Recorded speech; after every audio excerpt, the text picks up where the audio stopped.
Bien, ya estamos en vivo. Damos por iniciada entonces la transmisión en vivo Construcción del Poder Popular en la Universidad, de la fuga de los 70 al presente. Vamos a dar unos minutitos para que camaradas y compañeros de todo el país puedan ir sumándose a la transmisión. Les invitamos a que mientras tanto vayan diciendo de dónde nos están viendo, vayan enviando sus saludos, así les voy leyendo. Pero bueno, podríamos ir adelantando que este vivo se enmarca en un desafío enorme, ¿no? Pensar la construcción de poder popular en la universidad en un contexto tan particular como lo fueron los 70s, con la enorme acumulación de fuerzas de las organizaciones revolucionarias y de la juventud como sujeto transformador. Y nos damos el desafío también de pensar la construcción de poder popular en la universidad en este contexto en el que vivimos, ¿no? En la pandemia, en la virtualidad académica. Y sumado a eso, nos damos el desafío de pensar cómo logramos que la juventud vuelva a plantar agenda en la Argentina, ¿no? Porque estamos viendo el proceso ahora de Colombia, que la juventud como vanguardia indiscutible pone en jaque al gobierno de Duque y al uribismo en Colombia. Vemos también cómo en Chile los estudiantes que saltaban los torniquetes en octubre del 2019, comenzando con la revuelta, hoy en día llegaron a enterrar ya en 2 ocasiones la constitución de Pinochet y con nuestro camarada Daniel Jadwe a plantar una alternativa antineoliberal en las elecciones de noviembre. Y por eso estamos acá hoy, ¿no? Por eso estamos acá hoy, porque como reacción de la juventud resistimos al macrismo y de esa reacción del macrismo tenemos que pasar hoy en día a la ofensiva. Estoy leyendo sus saludos, vamos la Fede, nos están saludando desde Rosario, y bueno. Hoy tenemos a 3 enormes camaradas para reflexionar sobre estos grandes desafíos que nos estamos planteando en este encuentro. Tenemos aquí con nosotros a María Viñola Flores, estudiante del profesorado de grado universitario en música y militante del MUI de la Universidad Nacional de Cuyo. Tenemos a Jorge Kreines, expresidente de la FUGA y secretario de Relaciones Internacionales del Partido Comunista de la Argentina. Y tenemos también a Lucas Alfieri, estudiante de la licenciatura de Estudios de la Comunicación del MUI de la Universidad de San Martín. Estoy leyendo sus saludos, qué panelazo totalmente. Y bueno, podríamos dar por iniciada para no extendernos demasiado. Mari, ¿estás? Estoy, gracias Bruno. ¿Cómo andan? Iniciamos con vos entonces, te damos la palabra. Dale. Bueno, si me empiezo a congelar o algo, me avisan, ¿sí? Me interrumpen. No confío mucho en mi conexión. Bueno, tal cual como arrancó el Bruno, mi idea también es profundizar un poco en este planteo de qué sucede cuando la juventud pasa a la ofensiva. Pensé 2 preguntas específicas para mi intervención. Una es pensar cuál es el rol de los centros de estudiantes y del movimiento estudiantil en la macropolítica, digamos, cuando vamos a decirle política general, cuando nos referimos a las luchas populares que suceden, entre comillas, por fuera de la universidad o por fuera de las reivindicaciones específicas de la vida universitaria. Y una segunda pregunta, que es ¿qué implica ese involucramiento, digamos, en las luchas populares por parte del movimiento estudiantil? Lo mencionó Bruno, el macrismo para Argentina fueron 4 años de tener que salir a defender un montón de logros y derechos que habíamos conseguido hasta ese momento. Yo quisiera recuperar el momento histórico que vivimos en el año 2018, cuando fue la marcha federal. En Buenos Aires fueron más de 300.000 personas las que participaron en esa marcha. En todas las provincias el número de las personas que participamos fue importantísimo.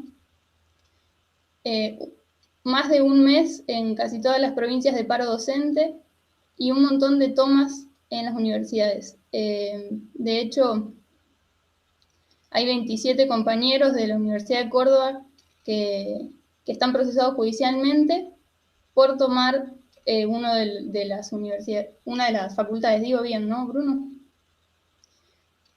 Sí, es así. Eso sucede, digamos, en el año 2018 como defensa de la universidad pública, discutiendo también el aumento salarial de los docentes. Y acá en Mendoza, particularmente, el gobierno de Cornejo, el gobierno radical que pertenece a la Alianza Cambiemos, intentó hacer un ajuste tan grande a los IES, que son los institutos de educación superior, que dejaba casi a cerrarlos, digamos. Entonces se suma a esa problemática que vivíamos en Mendoza esta situación. Traigo todo esto de lo que sucede en el 2018, porque yo creo que podemos destacar 3 cosas de ese momento de protagonismo, ¿sí? Uno fue el nivel de movilización, la solidaridad del movimiento estudiantil con la lucha docente, porque de hecho en las reuniones, en las asambleas de los estudiantes, además de las reivindicaciones específicas de nuestro claustro, digamos, estaba profundamente acompañar la recomposición salarial de los docentes. Y después hay algo que me parece importante, que es que teníamos clara que el desafío era no solo defender la gratuidad de la universidad así como así, sino también que teníamos que apuntar a un enemigo muy específico, que era el proyecto neoliberal del macrismo y del Fondo Monetario Internacional. Estaba en las consignas, estaba en los carteles, en las marchas y en las discusiones. Lo teníamos bien presente, que ese era un proyecto de país que no involucraba a las mayorías y por ende teníamos que posicionarnos en contra. Ahora, todo esto creo que evidencia que sabemos muy bien defender nuestro derecho a la educación, la gratuidad de la universidad como parte de ese derecho, pero ahora la pregunta creo que nos toca hacer, que es la que un poco anticipaba Bruno, es ¿qué sucede cuando el movimiento estudiantil decide pasar a la ofensiva? Deja de defender y puede avanzar en un proyecto de universidad, avanzar en un proyecto de país, ¿no?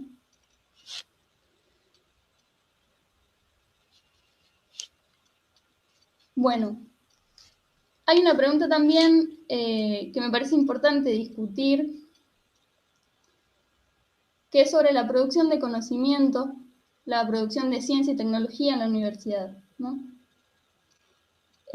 Sabemos que no es neutral, que lo que producimos y lo que pensamos en la universidad, si no está dirigido a los intereses populares, posiblemente ese conocimiento o esa ciencia o esa tecnología esté orientada a sostener el status quo, a sostener el poder de los grupos económicos concentrados. Y en eso quería retomar un poco el título del conversatorio, que es El poder popular, la construcción del poder popular en la universidad. Si pudiéramos definir así rápidamente el poder popular y pensamos que sería el grado de conciencia que necesitamos como pueblo y el grado de participación y organización para ser quienes decidimos y quienes incidimos en nuestra realidad, en nuestro destino, y no ser un pueblo sometido y dependiente. Si lo pensamos así, a esta definición de poder popular, y pensamos que el sujeto pueblo no es una categoría homogénea, ¿sí? Hay un montón de actores que son parte de este pueblo que nombramos. El movimiento estudiantil es parte de ese movimiento popular, es parte de lo popular. Entonces, cuando yo pregunto al inicio, ¿qué implica para el movimiento estudiantil ser parte de las luchas populares? Lo primero que creo que tenemos que poder asumir todos los estudiantes universitarios y de todos los niveles es que somos parte de ese movimiento popular. Y claramente, así como el sujeto pueblo es heterogéneo, el movimiento estudiantil también lo es. Eso nos va a demandar, digo, en esta construcción, una capacidad de diálogo y de organización muy importante para lograr esta participación masiva que necesitamos para lograr un movimiento estudiantil ligado a intereses populares. Eso es a lo que quiero llegar.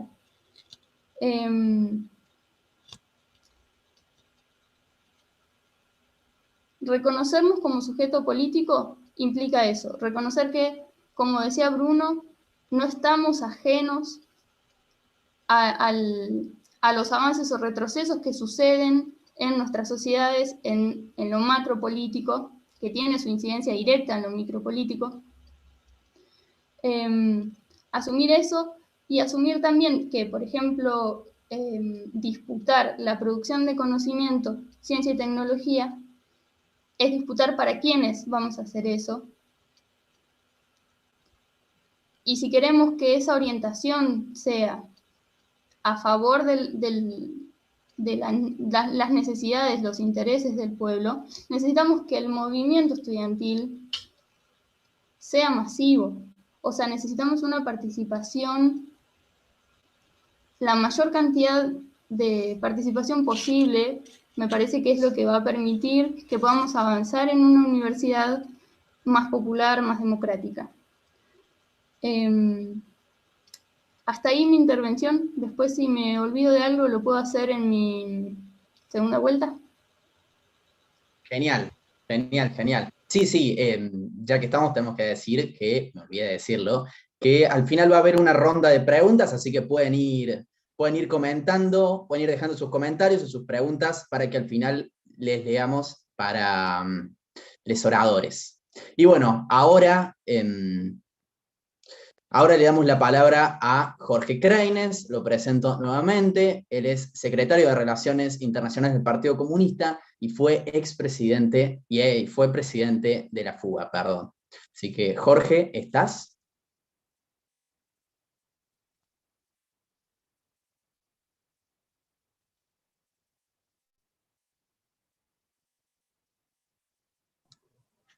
Hola, sí, buenas tardes. Tenía un problemita con el micro. Bueno, ahora empieza la parte retro. A nosotros nos tocó presidir la Federación Universitaria en años 70-72. De manera que ustedes verán que mi rostro no se corresponde con la edad de los demás panelistas. Tenía pelo, estaba un poco más delgado y bueno, ahora ya no puedo peinarme el flequillo, pero sí estuve ante el pedido de ustedes, estuve rememorando y reflexionando algunas cosas para plantear en la tarde de hoy. Bueno, estamos asistiendo a una gran movilización de inmensos sectores estudiantiles en Colombia y en Chile. Pero hay que aclarar muy bien que en Colombia y en Chile los estudios universitarios, entre tantas otras cosas, están absolutamente privatizados y son carísimos. Por lo cual, el estudiantado es una fuerza que tiene en la gratuidad de la enseñanza una reivindicación fundamental que aquí en la Argentina nosotros no tenemos, tanto como producto de la reforma universitaria de 1918, como en las decisiones que se adoptaron durante el peronismo para dar un carácter gratuito a la enseñanza universitaria.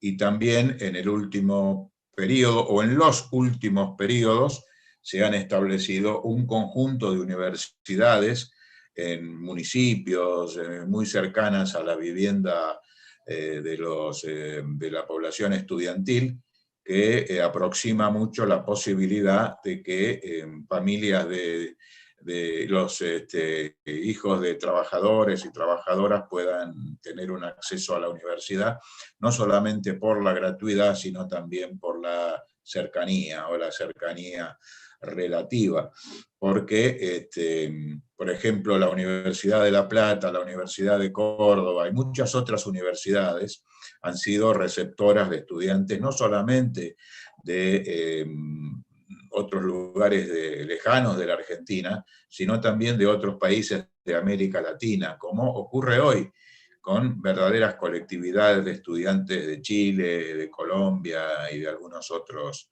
países. De manera que en las universidades argentinas, por supuesto estamos hablando de las universidades estatales, cobra crucial importancia el trabajo ideológico, porque la universidad se encuentra en la superestructura de la sociedad.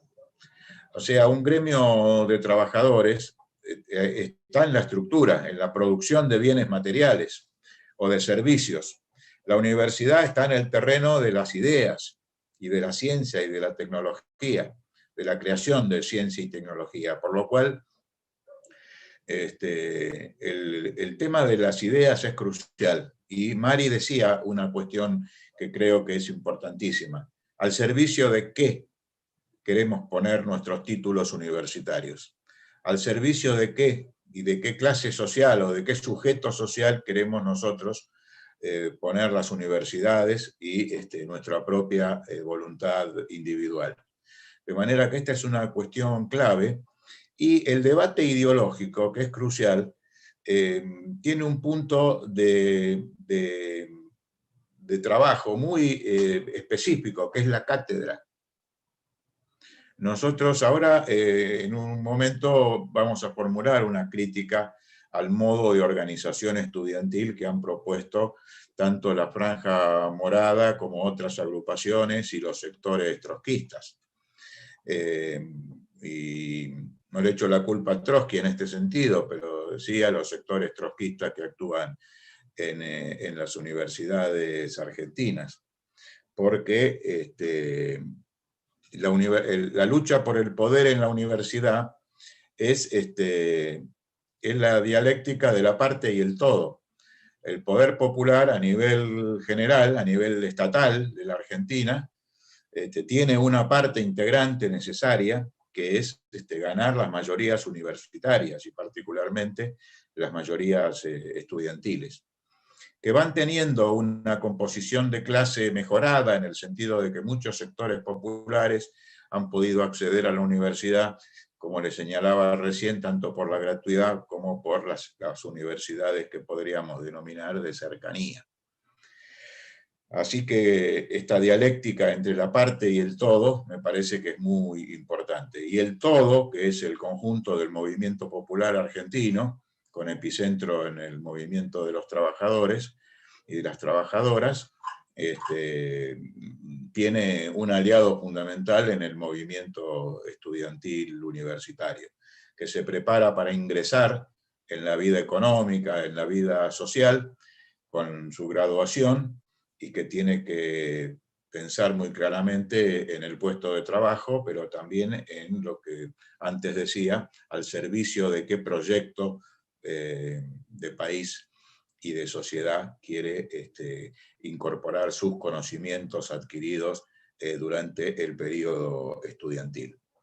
Y la historia del movimiento estudiantil argentino es proverbial en América Latina, porque el primer movimiento estudiantil de este tiempo se produjo en la ciudad de Córdoba en el año 1918, con la reforma universitaria. Creo que la lectura del manifiesto liminar de la reforma universitaria es un material crucial para iniciar una práctica política en la universidad.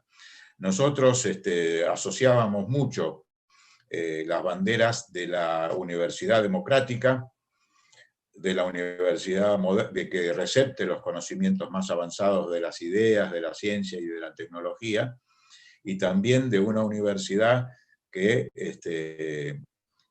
se vincule a los procesos de luchas populares y a la revolución latinoamericana, de profundo contenido antiimperialista.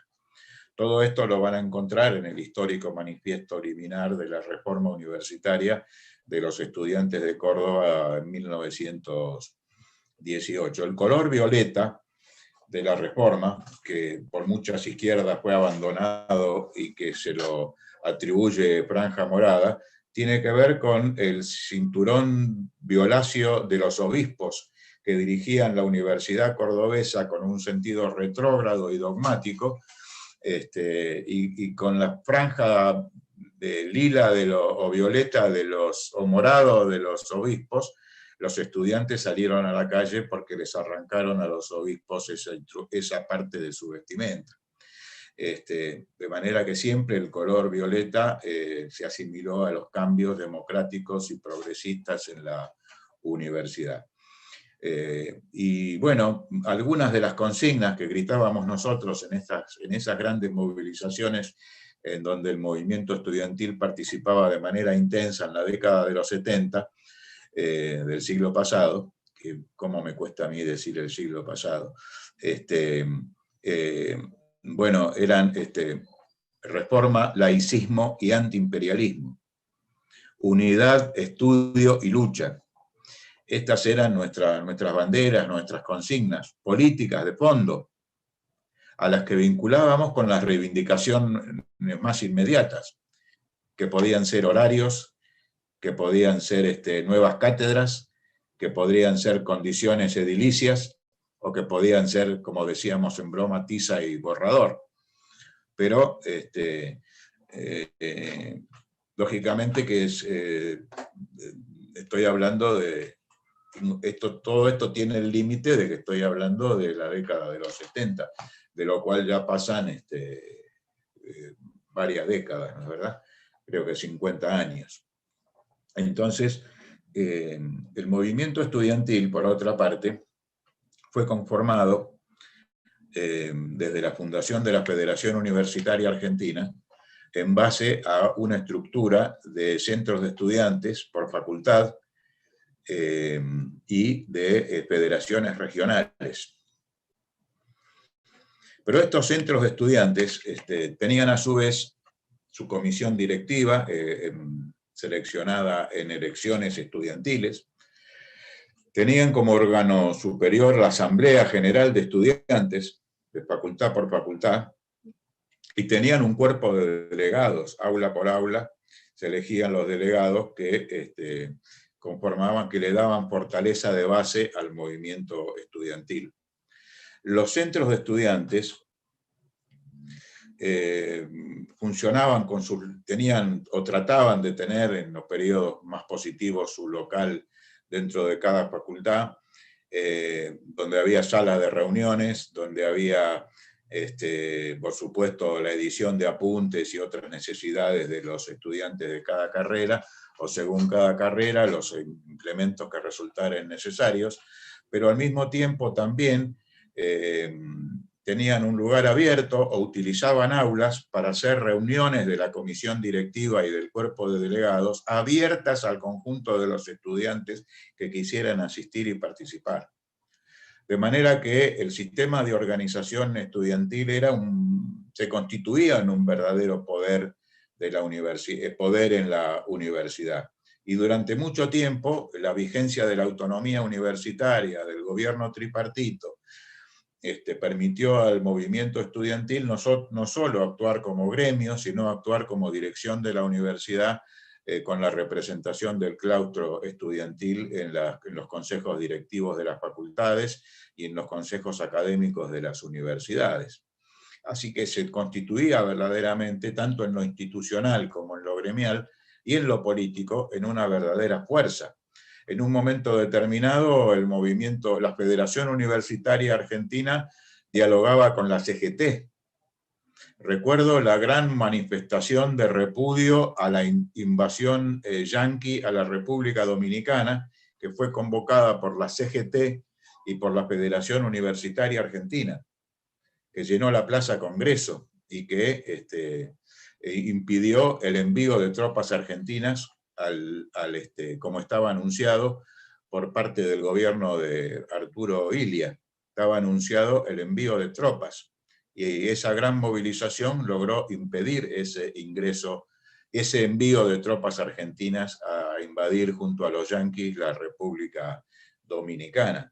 Pero recuerdo también las gigantescas movilizaciones que llegaban de la Facultad de Derecho en la ciudad de Buenos Aires, todo por Callao hasta la Plaza Congreso, que llegaban de la Facultad de Medicina, Ciencias Económicas, de esa parte de la ciudad, hacia la Plaza Congreso también, y otras facultades que llegaban marchando desde el mismo edificio de la facultad hasta el Congreso, cada vez que se discutía el presupuesto nacional, la Federación Universitaria Argentina y la Federación Universitaria de Buenos Aires, en mi caso particular, organizaban la movilización para pedir más presupuesto universitario. Cada año se discute el presupuesto de las universidades en el Congreso Nacional, se discute la ley de presupuesto, y era la consigna, ustedes se van a reír o les va a dar algún saborcito en la boca: señores del Congreso, repartan bien el queso, era la consigna que gritábamos en ese momento a la hora de reclamar mayor presupuesto para las universidades.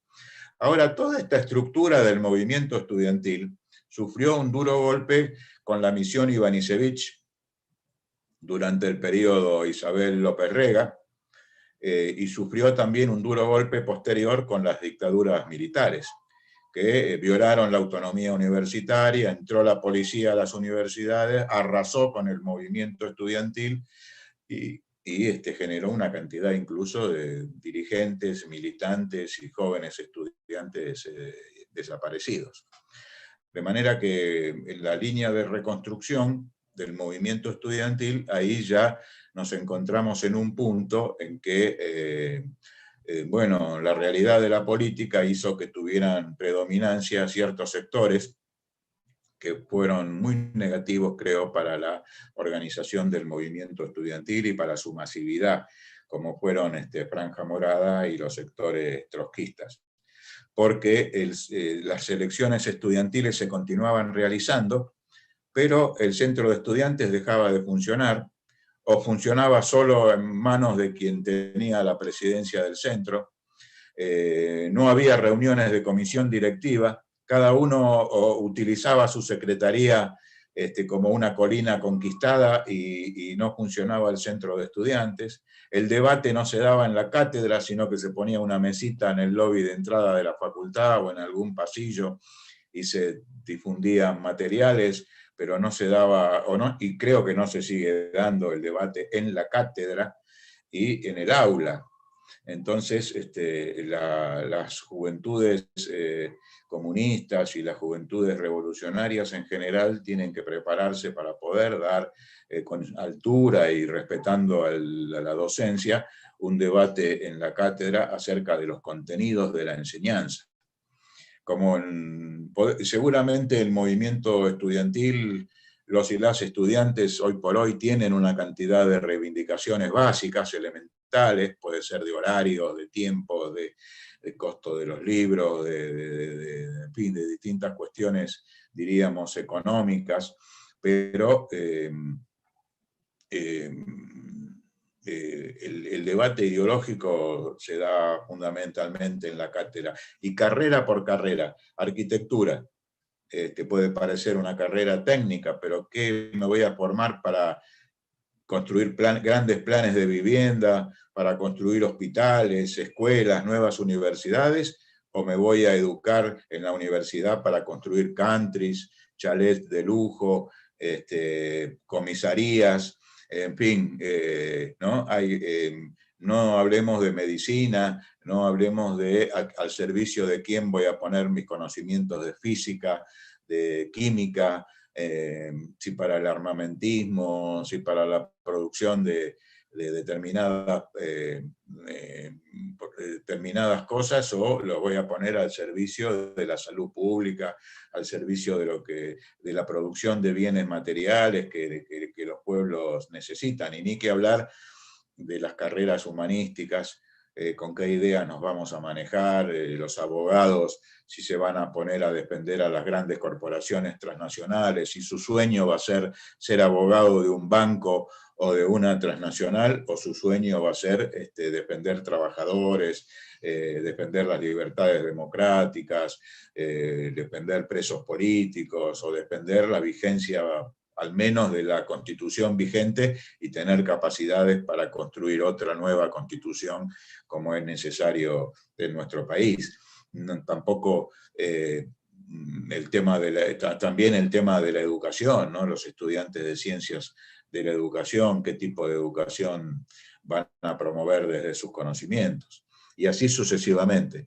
De manera que de hacer más entendible la batalla ideológica, que no significa el traslado mecánico de la política general a la universidad.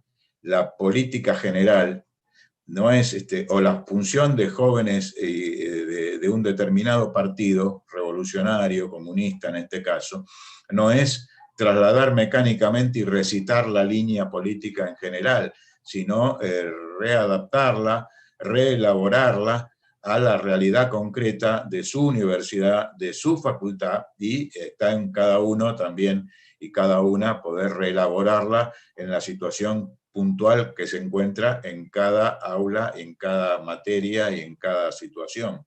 Si hay un profesor favorable, si hay un profesor totalmente contrario, o todos los términos medios y grises que a nosotros se nos puedan ocurrir. Ahora, verdaderamente, tanto Franja Morada como las agrupaciones trotskistas han destruido el movimiento estudiantil como movimiento, y lo han puesto al servicio de sus intereses sectarios. Por lo cual, el movimiento estudiantil como tal, la organización estudiantil como representativa del conjunto de los estudiantes de la facultad, aunque haya sido una porción más o menos importante la que haya participado de las elecciones estudiantiles, no está votando una organización que pueda después tener la confianza de que pueda convocar a una movilización masiva, a ocupaciones de facultades o cuestiones por el estilo, sino lo que está haciendo es conquistar una colina de la presidencia del centro, la secretaría de tal o de cual, y desde ahí hacer la política partidaria. Y esto no es la política que nosotros pensamos que se debe tener o que nosotros aprendimos cuando ingresamos a la universidad, que en nuestra generación ya estaban los centros de estudiantes funcionando. Nuestra generación no fue la que inventó esto, sino que lo pudo mantener y lo pudo sostener. En mi caso salíamos de la Facultad de Derecho, ahí en la avenida Figueroa Alcorta, íbamos todos por Callao, nos tiraban de todo porque son barrios ricos, los del barrio norte, avenida Callao, antes de Santa Fe, pasando Santa Fe y demás, y hasta llegar a la Plaza Congreso o a la Plaza de Mayo, o al rectorado de la universidad, según donde fuéramos, y eran 2, 3 cuadras de estudiantes de Derecho. La Federación Juvenil Comunista de la Facultad de Derecho, me acuerdo, hizo su conferencia congresal para un congreso de la Juventud Comunista en el aula magna de la Facultad de Derecho. Estaba llena el aula magna. Se discutía, por ejemplo, si nosotros teníamos que organizarnos en círculos por materia, que era seguir la currícula pedagógica, o si nos organizábamos en círculos por pisos y pasillos de la facultad, que tenía que ver con la capacidad de movilización. Esa era una discusión permanente. Si poníamos el centro en el debate ideológico, pedagógico, siguiendo la currícula del programa de estudios, o si la hacíamos buscando los lugares geográficos y los rincones de cada facultad. De manera que y eran asambleas donde se podía ganar y perder, donde una corriente tenía un mejor discurso y conquistaba a los estudiantes, y se ganaban y se perdían, pero había una democracia básica del movimiento estudiantil que lo hacía participativo, que lo hacía masivo. Y esta cuestión me parece que fue muy afectada tanto por las dictaduras y las represiones, como por las prácticas proselitistas con que determinados sectores pretenden apropiarse de lo que conquistan en el movimiento estudiantil, no pensando en la movilización que no sea de algunos activistas solamente, de manera que el movimiento tiene este tipo de experiencias, ¿no? Bueno, yo quiero decirles, por ejemplo, que el Centro de Estudiantes de Derecho, cuando nosotros llegamos a la facultad, no solamente editaba los apuntes grabados de las clases de los profesores, sino que también tenía una revista jurídica una revista donde escribían docentes y donde también escribían alumnos sobre temas del contenido del derecho. Y esa revista todavía está en las bibliotecas y demás, la revista del Centro de Estudiantes de Derecho, sobre los contenidos de la enseñanza. Entonces, las dictaduras, las represiones, el neoliberalismo han hecho mucho por bajar el nivel de los docentes y por bajar el nivel de los estudiantes. Pero nosotros tenemos que luchar por levantar el nivel y poner el énfasis, como estamos en la superestructura, poner el énfasis no en la política general, sino cómo relacionar la política específica de la universidad con la política general de lo que queremos para el país y para la sociedad en que vivimos. Así que yo creo que podemos seguir trabajando estas ideas, porque me parece que recuperar ese tipo de organización estudiantil y ese tipo de concepto de la militancia universitaria nos va a poner muy en línea con las necesidades del pueblo argentino, que necesita un movimiento estudiantil, un movimiento universitario y un movimiento de académicos en general que pueda ponerse a la altura de las tareas que tiene por delante el pueblo argentino, que entra en un momento, creo yo, de importantes definiciones, porque no terminamos de completar una fase reformista contra el neoliberalismo, y necesitamos que el movimiento estudiantil juegue una dinámica y ocupe un papel de vanguardia, o por lo menos de avanzada, en la política nacional. Así que, como hay que ser breve, yo corto por aquí y les mando un abrazo muy grande, les agradezco mucho la invitación y me quedo escuchando. Un abrazo. Clarísimo. Muchas gracias por tu presencia, Jorge. Estuvieron saludando tu participación, dicen, clarísimo Jorge, la disputa es por la construcción del conocimiento para el pueblo. Muy buena intervención, Jorge Alberto, recuperando formas de organización estudiantil desde delegado de cursos a la fuga. Hacia allí vamos para aportar al movimiento popular. Realmente, muy claro, y muchas gracias, Jorge, por tu participación. Ahora vamos a escuchar a Lucas Alfieri, estudiante de la licenciatura de Estudios de la Comunicación y militante del MUI de la Universidad Nacional de San Martín. Bueno, gracias, Brunito. La verdad que hablar después de todo lo que dijo Jorge es como que no sé qué sentido tiene para los que están recibiendo el YouTube. La verdad que muy interesante el aporte que trajo Jorge Alberto, desde todos los puntos de vista, ¿no? Desde pensando dinámicas de lucha del movimiento estudiantil en las épocas del correntinazo, en las épocas del cordobazo, y pensando la realidad actual del movimiento estudiantil y el movimiento estudiantil que necesitamos. Me parece que fue muy completo y que la verdad que me resulta difícil en una vara tan alta como la dejó Jorge pensar en un aporte y enriquecer este lindo espacio que estamos construyendo. Pero me parece que a partir de una de las cuestiones que planteaba, el modelo de centro de estudiantes que nosotros concebimos y el modelo de centro de estudiantes que queremos, es interesante pensar esa dinámica en virtualidad, ¿no? La virtualidad sin duda ha significado una modificación en la forma de organización del estudiante, yendo un poco más atrás, ¿no? En la forma de organización en torno a la educación. Entonces eso impactó sin dudas en cómo nosotros establecemos esos espacios colectivos, cómo nosotros planteamos nuestras propuestas en torno a la universidad, cómo nosotros nos acercamos a nuestros compañeros, cómo nosotros construimos ese pensamiento crítico, esas voluntades que queremos unir para modificar nuestra universidad, para poder interrogarla, para poder cuestionarla y para eso vincularlo con un proyecto social de emancipación. Con virtualidad, sin duda es que el aula la hemos perdido, el pasillo lo hemos perdido, y me parece que los centros de estudiantes han entrado en una situación compleja al inicio de la virtualidad, Y esto en datos duros, por ejemplo, en informes de la Federación Universitaria de La Plata, en informes que entrega la Universidad de La Plata, hay un escaso nivel de participación de los estudiantes en asamblea, en comisión electiva y demás. Pero no obstante, me parece que las desigualdades que la virtualidad puso sobre la mesa, que ya existían porque la brecha tecnológica estuvieron siempre presentes, pero ahora tienen más protagonismo en el día a día del estudiantado, hicieron que los centros de estudiantes puedan, a partir de ahí, encontrar un foco de resistencia, obviamente, si así lo consideran, ¿no?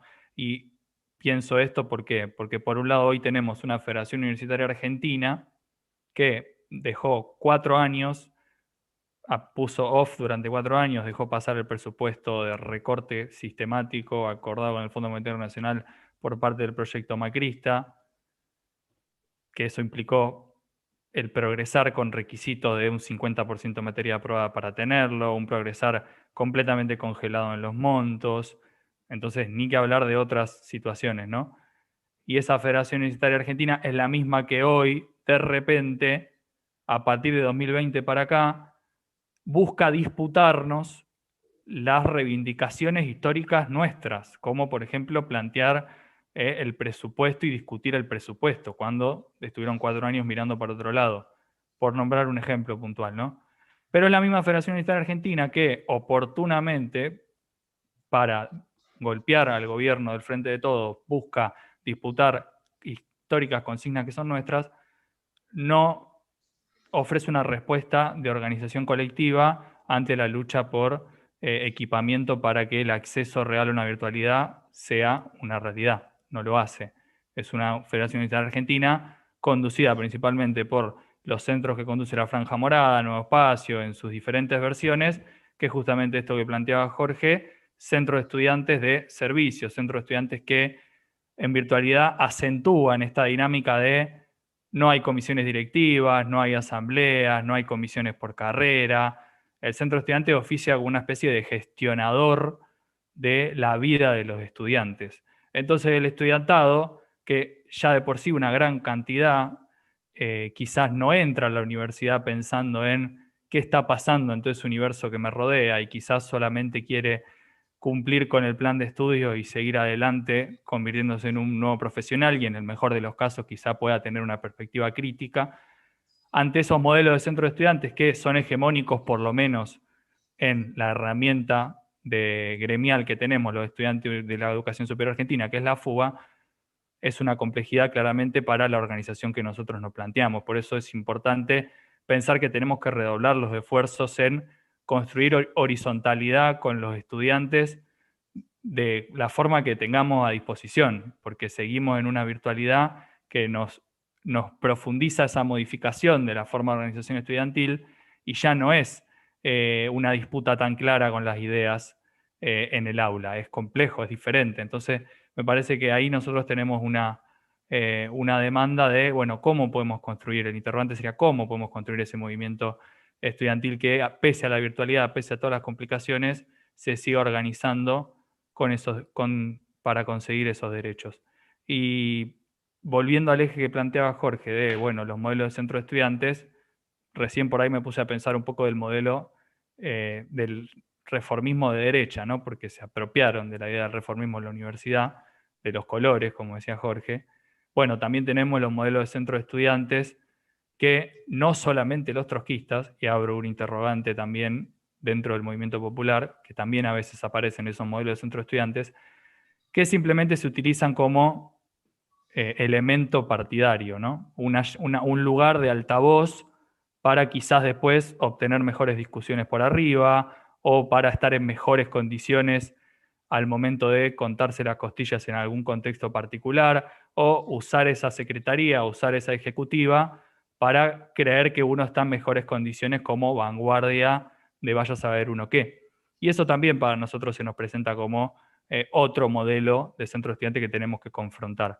Y la mejor forma de confrontarlo es exponiendo que esa traslación que planteaba Jorge de, bueno, la política general impresa como si fuese una receta adentro de la universidad, sin antes pensar, sin antes anclar en las realidades concretas de la universidad, bueno, nosotros tenemos que demostrar que se puede hacer algo distinto, se puede hacer algo que logre que el estudiantado a partir de pensar su realidad, de organizarse colectivamente por su realidad, de entrar en una situación de desinterés, de juntarse colectivamente, de gastar tiempo de su vida en pensar qué puede cambiar de lo que tiene enfrente, a partir de ahí pueda también decir, bueno, me parece que hay algo que se pueda cambiar por arriba, porque claramente esa universidad que vivimos está completamente relacionada al proyecto de país que nosotros tenemos que pelear. Y sí, por ahí contar algunos ejemplos en el marco de las peleas por el acceso, ¿no? Como digo, insisto, la Federación de Argentina, conducida por la Franja Morada, ni una política que atente o que una política que ayude a pelear contra la brecha tecnológica. La Federación Universitaria de La Plata, por citar un ejemplo, ha logrado que haya beca de PC para estudiar para los compañeros. Por dar un ejemplo, ¿no? Concreto. Nosotros integramos, desde la juventud, desde la Juventud Comunista, integramos un frente que no ha logrado discutir todavía eso. ¿Por qué? Porque es un frente que reúne las mismas complejidades para construir síntesis, las mismas complejidades para llegar a un punto igualitario sin andar esperando un teléfono o estar atento a una voz, que la tiene el Frente de Todos como frente político que ha servido para desplazar la opción número 1 que tenía el imperialismo en nuestro país. Digo, son pocos ejemplos, me parece, que tenemos a mano, pero hay ejemplos de organización estudiantil y de lucha por esas herramientas necesarias para poder pelear por una universidad que sea realmente gratuita, porque Jorge planteaba, bueno, los colombianos, los chilenos, sin duda que son vanguardia, no solo porque tengan que pelear por la gratuidad, también son vanguardia porque quieren cambiar su país, pero es muy cierto que eso acá se manifiesta de otra manera, y salvo la experiencia que hemos tenido en 2018 de una reconfiguración y una vuelta del movimiento estudiantil a poder mostrar niveles de organización enfrentando el presupuesto de ajuste macrista, no hemos volvido todavía a repetir esa situación, y claramente es un desafío que tenemos por delante, ¿no? Quizás en 2020 hemos enfrentado la resistencia, bueno, cómo defender nuestro espacio de organización como podíamos, como lo teníamos a nuestro alcance, y creo que este año tenemos la oportunidad de volver a pensar esa situación, de volver a planificar y de volver a estar de vuelta diciendo, bueno, vamos de esta forma, vamos de esta manera, cómo construir esa horizontalidad que necesitamos para vencer y para poder construir esos modelos de centro de estudiantes que necesitamos para la transformación de nuestra universidad. Yo, como una primera idea, esas cosas, digamos, para no irme por las ramas, porque la verdad que algunas cosas me quedaban sueltas y me estaba empezando a enredar, así que te dejo, Bruno, que vuelvas a asistir con tu excelente moderación y que, nada, vos dirás cómo seguimos con esto. Muchas gracias, Lucas, por darme la palabra y por tu participación, por supuesto. Sí, abrimos el momento de preguntas, el ciclo de preguntas. Como para empezar, estaría bueno retomar esto que decía Jorge, de que el movimiento estudiantil en los 70 se basaba en reivindicaciones y luchas que venían desde la reforma universitaria, y hoy uno de nuestros ejes para la universidad es una nueva reforma. ¿Qué aspectos les parece que tiene que tener en cuenta una nueva reforma universitaria popular? Yo la dejo picando, y quien quiera abrir el micrófono, si quieren hacerlo les tres, también.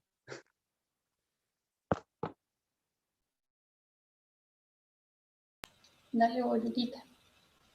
Yo le iba a invocar a Jorge. No sé, si estás ahí, dale, Jorge. Ahora me desmuteé. Bueno,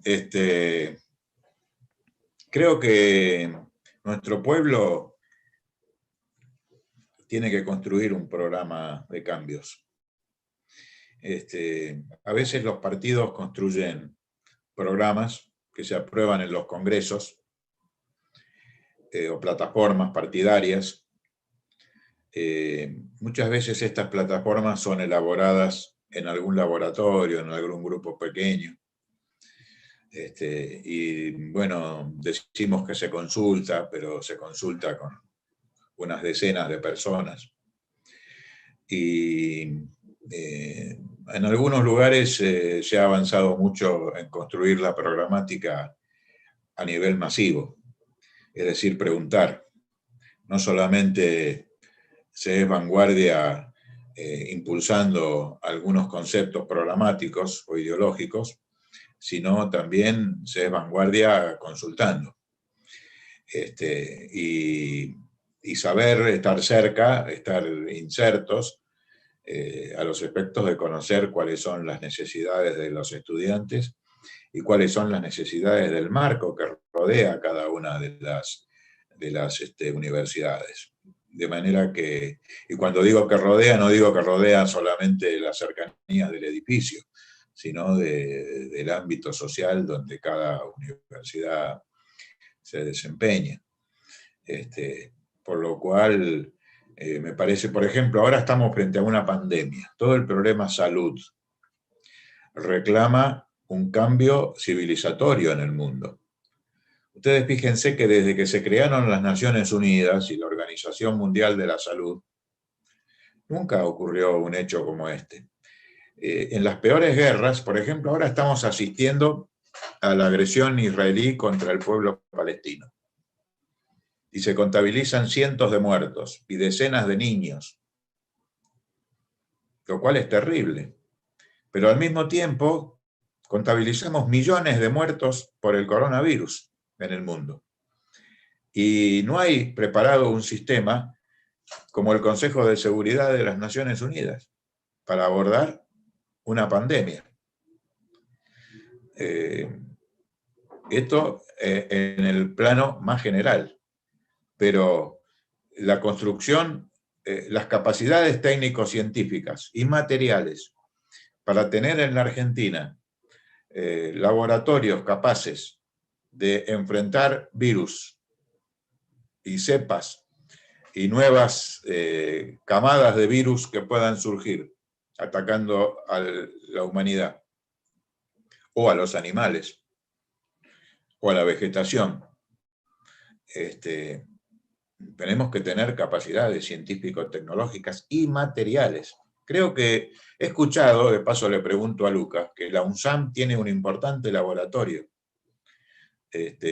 No sé qué condiciones habrán para que la UNSAM pueda volcar ese laboratorio al servicio de las actuales necesidades de la salud pública, porque en verdad nosotros necesitamos un movimiento estudiantil que esté pidiendo la formación de jóvenes científicos y técnicos, químicos, bioquímicos, médicos, etcétera, que se vayan especializando en vacunas, por ejemplo, estoy planteando una cuestión, y que se abran carreras específicas y que se agreguen materias específicas y se creen las condiciones de laboratorios universitarios, gratuitos y demás, para que podamos tener en un periodo esa cantidad de... Miren ustedes a Cuba, ¿no? Cuando Fidel Castro dijo, bueno, Fidel Castro y el Partido Comunista de Cuba dijeron, Cuba jamás podrá ser una potencia militar, jamás podrá ser una potencia económica, una potencia industrial, pero puede ser una potencia médica. Y ahora Cuba no solamente es una potencia médica, sino que es una potencia biotecnológica, que tiene 5 o 6 candidatos vacunales. Y afortunadamente la Argentina está negociando con la Revolución Cubana la compra de alguna de esas vacunas que ya están siendo aprobadas por la ANMAT. De manera que tenemos que tener un proyecto de salud y un proyecto de salud pública nacional, y para elaborar ese proyecto de salud pública nacional, qué mejor que las facultades de ciencias de la salud, medicina, odontología, la biotecnología, química, bioquímica y otras, inclusive psicología, porque la pandemia ha dejado y deja muchos problemas. El confinamiento, las muertes, dejan en la psicología muchas dificultades. Entonces, ahí tenemos un tema. El tema de las vacantes en la escuela pública, por ejemplo, en la ciudad de Buenos Aires. supongo que en otras provincias del país también habrá problemas de vacancia para la escuela pública, tanto primaria, secundaria y demás.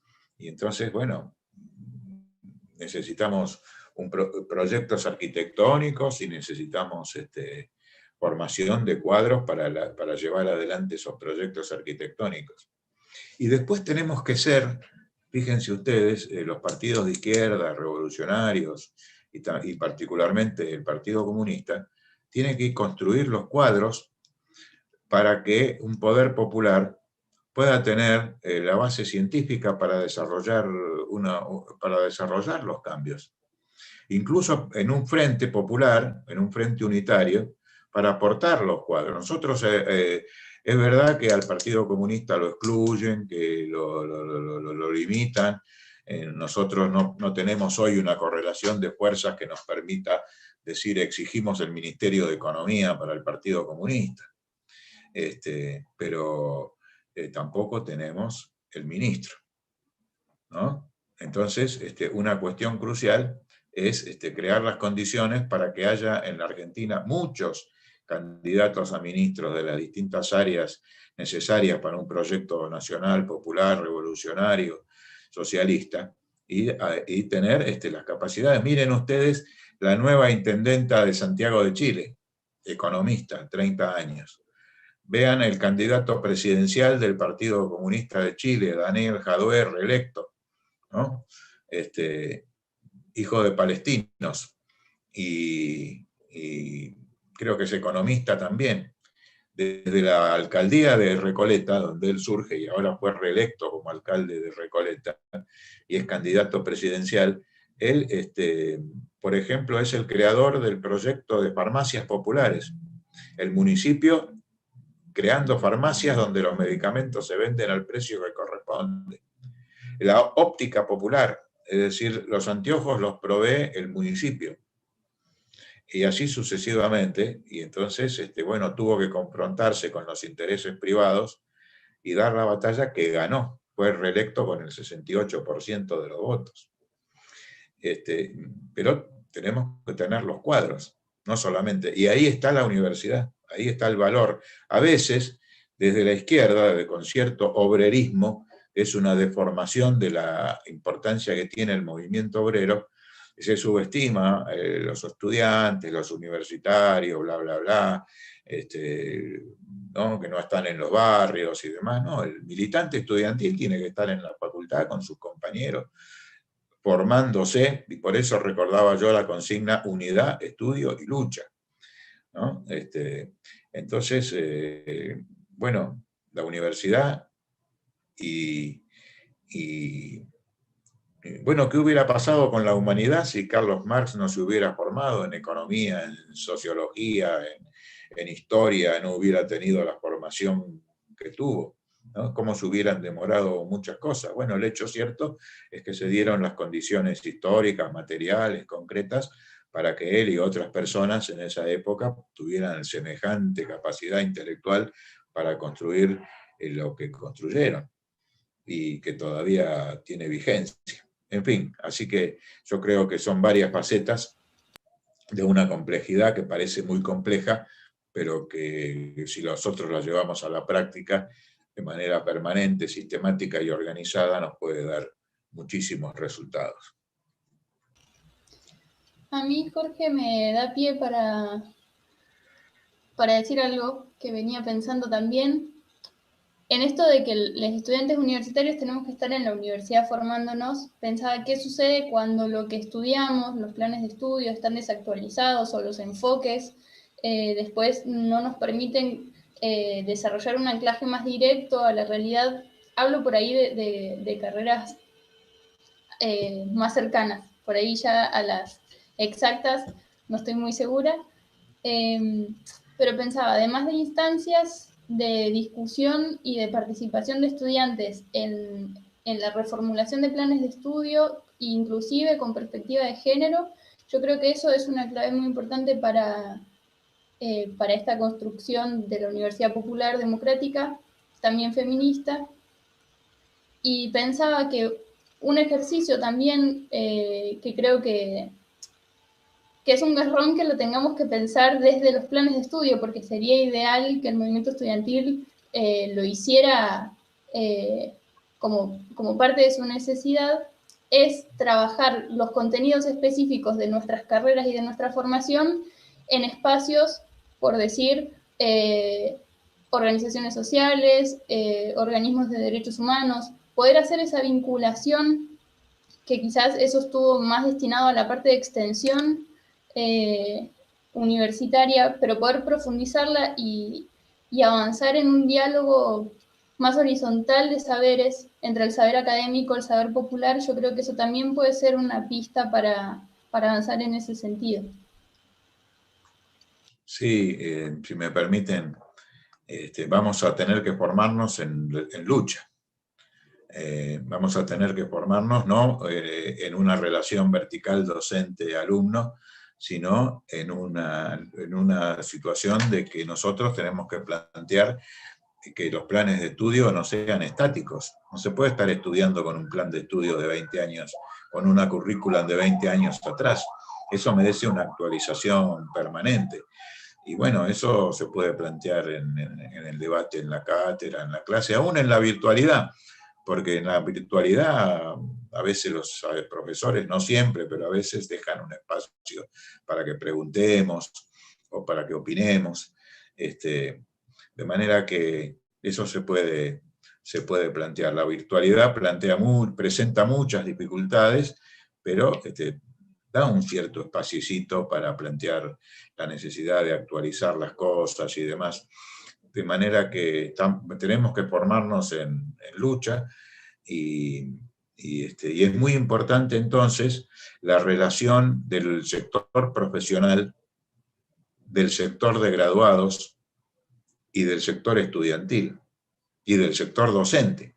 Es decir, por eso yo veo bien lo de liberación, corriente de universidad, ciencia y tecnología, porque nosotros, los estudiantes comunistas, tenemos que apelar a los docentes comunistas, a los graduados comunistas, incluso pensar que cuando seamos graduados vamos a tener que ayudar a las nuevas generaciones que vayan ingresando a la universidad, en una unidad que apunta al poder en la universidad y al poder en todo el tema ciencia y técnica. Yo le agregaría ideas,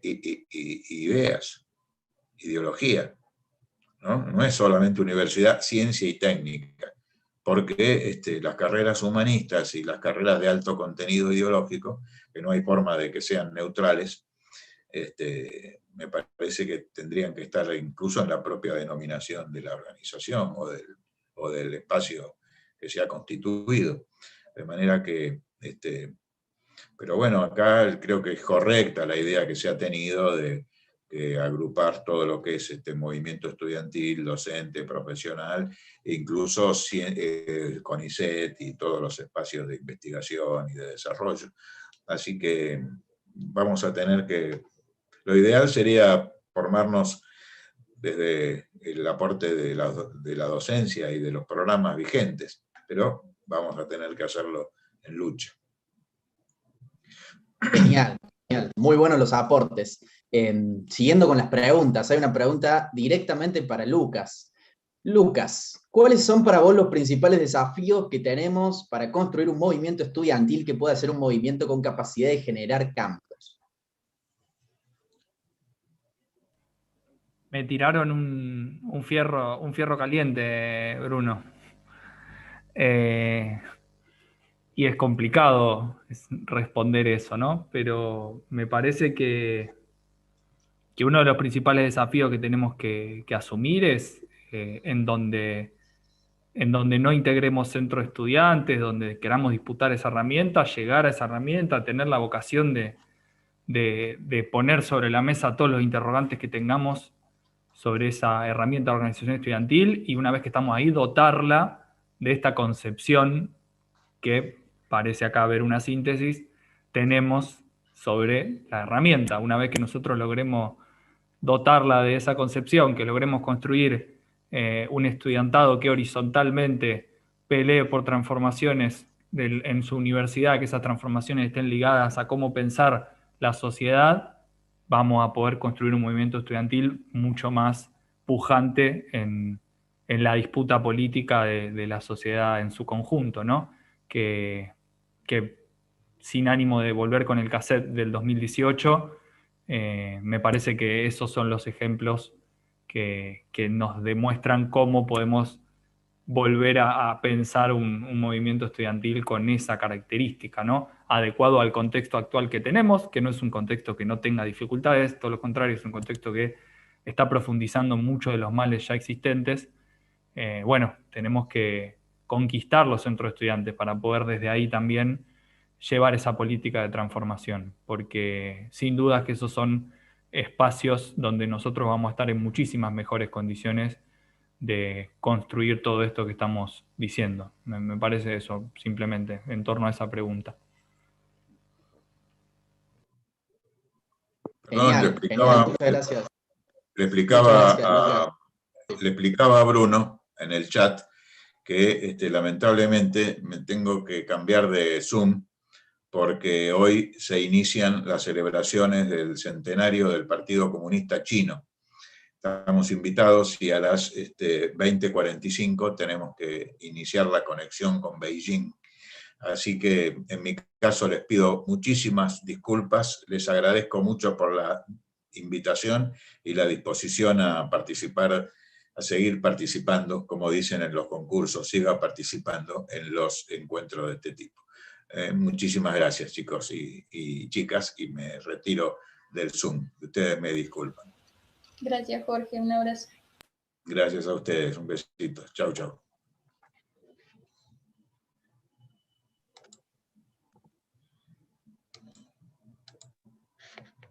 Bueno, seguimos con las preguntas. Vamos a dar lugar a una última pregunta. ¿Cómo pensar transversalmente la segunda reforma universitaria? Volviendo a lo planteado en la primera pregunta. ¿Cómo pensar transversalmente la segunda reforma universitaria en clave, además de popular, en clave feminista?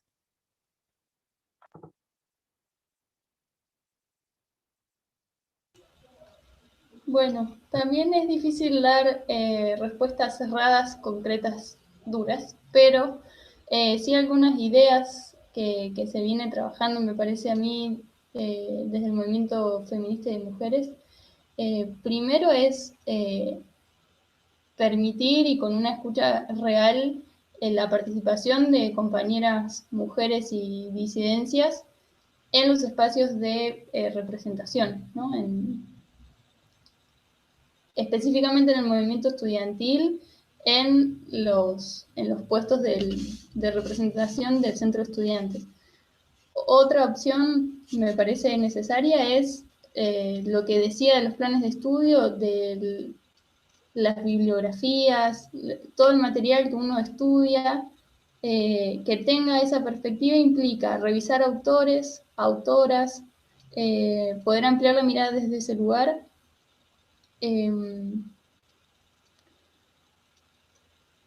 Tengo esas así más frescas para aportar.